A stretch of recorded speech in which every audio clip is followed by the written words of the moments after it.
Aqui está Iris Clemencia, dama de hueto, banda arriba, experto de entrenamiento de bolo e outro delícia, que ande em companhia de senhora Dagmar O'Neill de Banco de Caribe, está drentando supermercado para comprar imenso quantidade de ingredientes para trazer o bolo mais grande jamás confeccionado aqui na Corsou. Está sendo que o Banco de Caribe relacionado com o 19 aniversário, que era lo que se chama bolo, que o mestre estava suficiente grande para trazer toda gente que passa banco ribedia aí.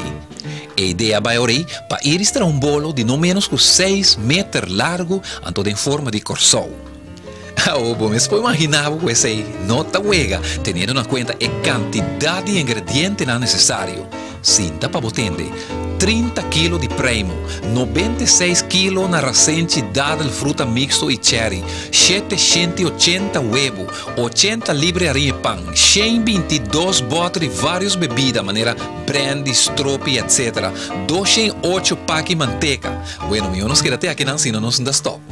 Com tal legião aqui atrás, 6 dias largos, assistir de vez em quando para dia sem de assina, para ir por acaba, é famoso bolo de fruta aqui.